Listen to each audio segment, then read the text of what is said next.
Wakil Presiden ke-10 dan 12 RI, Yusuf Kala akan mengikuti langsung prosesi pemakaman Kepala Biro Politik Hamas Ismail Haniyeh di Doha, Qatar. JK akan berangkat ke Doha malam ini untuk mewakili Indonesia di pemakaman tersebut. JK mengatakan almarhum Haniyeh merupakan sosok yang gigih dalam melakukan kegiatan politiknya. Adapun JK diketahui baru saja melakukan pertemuan dengan Haniyeh di Doha pada Jumat 12 Juli lalu. Dalam pertemuan tersebut, JK menyampaikan bela sungkawa pada bangsa Palestina yang jadi korban selama konflik. JK juga menegaskan sikap solidaritas serta dukungan bangsa Indonesia untuk kemerdekaan Palestina. Dalam kesempatan tersebut, Haniyeh juga memuji kontribusi Indonesia dalam merawat korban luka dan mendukung gerakan rakyat dalam demonstrasi serta menunjukkan solidaritas yang luas terhadap rakyat Palestina. Sehari seusai pemimpin Hamas Ismail Haniyeh tewas, Perdana Menteri Israel Benyamin Netanyahu akhirnya angkat bicara. Meski tak menyinggung secara langsung terkait tewasnya Haniyeh, Netanyahu sesumbar mengatakan Israel siap menerima balasan terkait pukulan yang diberikan. Netanyahu mengungkapkan Israel telah memberikan pukulan terhadap proksi-proksi Iran seperti Hamas dan Hizbullah. Lebih lanjut, Netanyahu juga mengomentari soal serangan Israel ke ibu kota Lebanon, Beirut, yang menewaskan komandan senior Hizbullah, Fuad Shukr. Menurutnya, warga Israel akan menghadapi hari-hari yang penuh tantangan ke depan. Netanyahu menegaskan Israel akan bersatu dan bertekad untuk melawan ancaman apapun. Israel pun akan menyerang balik tiap serangan yang dihadapkan pada mereka. Adapun terbaru, Israel mengonfirmasi kematian Komandan Militer Hamas Mohammed Deif yang tewas pada 13 Juli lalu. Hamas sendiri belum berkomentar mengenai kabar kematian Deif ini. Setelah kematian Ismail Haniyeh, kini muncul pembicaraan mengenai sosok penggantinya. Dilaporkan ada kecenderungan dari unsur-unsur pimpinan di Gerakan Pembebasan Palestina untuk memilih Khaled Meshal. Adapun Khaled Meshal sempat dikenal luas seusai agen intelijen Israel, Mossad, gagal menyuntikkan racun di sebuah jalan di Amman, Yordania pada 1997. Upaya pembunuhan yang diperintahkan oleh Perdana Menteri Israel Benyamin Netanyahu ini membuat murka Raja Hussein dari Yordania. Saking marahnya, Raja Hussein memerintahkan eksekusi hukuman gantung bagi agen Mossad yang jadi tersangka upaya pembunuhan. Raja Hussein juga mengancam akan membatalkan perjanjian damai Yordania dengan Israel, kecuali penawar racunnya diserahkan.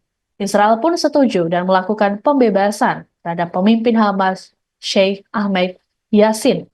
Namun Israel malah membunuhnya 7 tahun kemudian.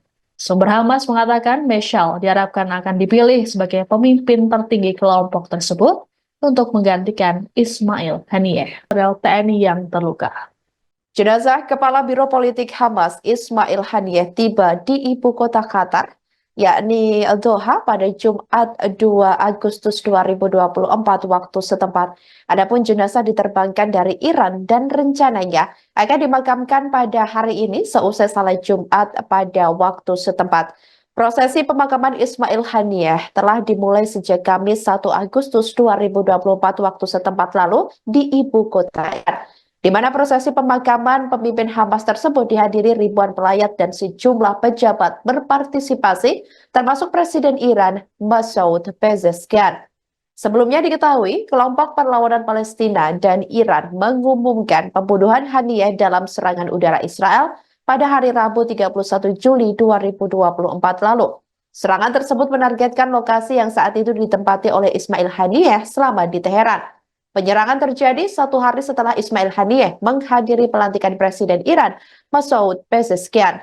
Meskipun Israel tetap bungkam tentang pembunuhan tersebut, Perdana Menteri Benjamin Netanyahu telah mengisyaratkan keterlibatan Tel Aviv dalam pembunuhan. Bahkan sampai saat ini, Israel mengabaikan resolusi Dewan Keamanan PBB yang menuntut gencatan senjata segera. Israel pun telah menghadapi ancaman internasional di tengah serangan brutalnya yang berkelanjutan di Gaza sejak serangan Oktober 2023 lalu oleh Hamas. Setidaknya 39.445 warga Palestina telah terbunuh, sebagian besar wanita dan anak-anak. Di tengah ancaman Iran, Amerika Serikat tetap komitmen untuk membela keamanan Israel. Hal itu disampaikan oleh Presiden Amerika Serikat Joe Biden pada Kamis 1 Agustus 2024 lalu. Pernyataan itu disampaikan langsung kepada Perdana Menteri Israel Benjamin Netanyahu, yakni setelah tewasnya Kepala Biro Politik Hamas Ismail Haniyeh di Iran. Meski demikian, Presiden dan wakilnya juga menekankan upaya untuk meredakan ketegangan yang lebih luas lagi di kawasan tersebut. Seruan di antara para pemimpin juga terjadi setelah Israel mengumumkan telah melenyapkan Komandan Militer Hizbullah Fuad Shukar di Beirut. Tetapi, pemerintahan Netanyahu belum mengomentari pembunuhan pemimpin politik Hamas Ismail Haniyeh di Teheran, namun kelompok Hamas menyalahkan Israel. Biden menegaskan kembali komitmennya terhadap keamanan Israel dari semua ancaman Iran, termasuk kelompok Hamas, Hizbullah, dan Houthi.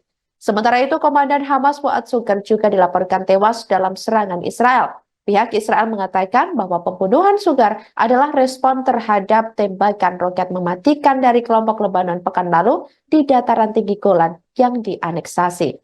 Kelompok militan Palestina Hamas menyerukan hari Jumat, 2 Agustus 2024, ini sebagai hari kemarahan, bertepatan dengan pemakaman pemimpinnya yang terbunuh, Ismail Haniyeh di Qatar. Dalam sebuah pernyataan, Hamas mengatakan ditetapkannya hari ini sebagai hari kemarahan, merupakan bentuk protes atas pembunuhan kepala biro politiknya, Ismail Haniyeh oleh Israel. Hamas akan menggelar aksi protes, hari kemarahan, setelah sholat Jumat.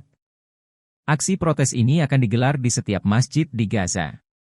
Seruan ini muncul setelah pejuang Palestina ini melaksanakan sholat Goid. Setelah salat Jumat, Haniyeh dijadwalkan dimakamkan di Qatar. Sebelum dimakamkan di Qatar, sempat dilakukan upacara pemakaman Haniyeh di Teheran pada hari Kamis, 1 Agustus 2024. Juru bicara Parlemen Iran Mohammad Bagher Ghalibaf membuka upacara pemakaman Haniyeh dengan memberikan pidato. Menurut Ghalibaf, Haniyeh merupakan orang yang bijak. Ia juga mengatakan bahwa peran Haniyeh selama hidupnya sudah mewakili rakyat Palestina. Juru bicara militer Israel menyatakan kalau Angkatan Bersenjata Israel, IDF, berada pada kesiapan puncak baik di udara, darat, dan laut serta siap menghadapi semua skenario serangan yang potensial terjadi dalam waktu segera. Pernyataan itu dikeluarkan saat Iran, gerakan Hizbullah Lebanon, dan kelompok Houthi Yaman menegaskan bahwa tanggapan dan pembalasan terhadap penargetan dan pembunuhan pemimpin politik Biro Hamas, Ismail Haniyeh, akan dilakukan secara terkoordinasi. Terkait hal tersebut, Channel 12 Ibrani mengatakan kalau tentara IDF terindikasi menaikkan status mereka menjadi siaga perang. Status siaga ini terlihat saat IDF menyiapkan puluhan pesawat tempur di landasan untuk persiapan pertahanan dan serangan. IDF juga memobilisasi kapal perang. Media Israel tersebut juga melaporkan kalau Angkatan Udara Israel, IAF, meningkatkan jumlah pesawat tempur yang berpatroli di sepanjang perbatasan di beberapa front. Tanda-tanda terjadinya perang besar di Timur Tengah juga makin tampak seiring meningkatnya eskalasi konflik antara Israel dan milisi pembebasan Palestina dan para entitas pendukungnya dalam konteks Perang Gaza. Terbaru, tanda-tanda itu ditunjukkan oleh kabar yang dilansir surat kabar terkemuka Amerika Serikat, The Washington Post yang mengutip seorang pejabat Departemen Pertahanan AS di Gedung Pentagon. Laporan itu mengatakan kalau AS mengerahkan 12 kapal perang di Timur Tengah setelah pembunuhan Ismail Haniyeh dan Fuad Shukar oleh Israel, sekutu abadi AS di kawasan. Gedung Putih janjikan penempatan militer baru untuk melindungi Israel. Iran, Hizbullah, dan Ansarallah Yaman semuanya telah berjanji untuk menanggapi serangan Israel baru-baru ini terhadap negara mereka. Presiden AS Joe Biden mengadakan panggilan telepon dengan Perdana Menteri Israel Benyamin Netanyahu pada tanggal 1 Agustus, membahas upaya untuk melindungi Israel dari pembalasan Iran. Pembicaraan tersebut juga menyentuh mengenai respon yang direncanakan Hizbullah untuk dilakukan sebagai balasan atas serangan udara brutal Israel di Beirut pada tanggal 30 Juli. Pemimpin tertinggi Iran Ali Khamenei bersumpah untuk memberikan tanggapan keras kepada Israel atas pembunuhan Haniyeh di Teheran pada Rabu pagi. Serangan pada hari Selasa menewaskan seorang komandan tinggi Hizbullah dan 5 warga sipil, termasuk anak-anak, dan melukai lebih dari 70 orang. Washington telah berjanji untuk melindungi Israel dari serangan apapun. Panggilan telepon antara Biden dan Netanyahu terjadi pada hari yang sama ketika Presiden AS mengatakan kepada wartawan bahwa pembunuhan Haniyeh berdampak negatif pada perundingan gencatan senjata. Banyak yang berspekulasi bahwa selama perjalanannya baru-baru ini ke Washington, Netanyahu menerima lampu hijau AS untuk menyerang Beirut dan Teheran. Militer Israel mengonfirmasi kematian kepala sayap militer Hamas Mohammad Deif dalam serangan udara di Gaza pada 13 Juli lalu. Israel menargetkan Deif dalam serangan yang menghantam sebuah kompleks di pinggiran kota Khan Yunis di Gaza Selatan. Adapun kala itu dilaporkan ada 90 orang yang tewas, termasuk warga sipil yang mengungsi di tenda-tenda dekat lokasi. Butuh waktu berminggu-minggu bagi Israel untuk memastikan Deif tewas dalam ledakan tersebut. Belum ada komentar langsung dari Hamas mengenai pengumuman dari Israel ini. Adapun konfirmasi kematian Deif hanya muncul sehari setelah Kepala Biro Politik Hamas Ismail Haniyeh tewas di Teheran, Iran. Meski begitu, terkait dengan kematian Haniyeh, Tel Aviv belum berkomentar apapun, baik membantah atau mengonfirmasi. Namun Iran bersumpah akan melakukan pembalasan terhadap Israel. Saat ini Israel masih menargetkan pemimpin utama Hamas di Gaza, Yahya Sinwar, yang sulit ditemukan. Adapun Sinwar dan Deif diklaim sebagai dalang serangan 7 Oktober yang menewaskan 1.200 orang di Israel dan menyandera sekitar 250 orang.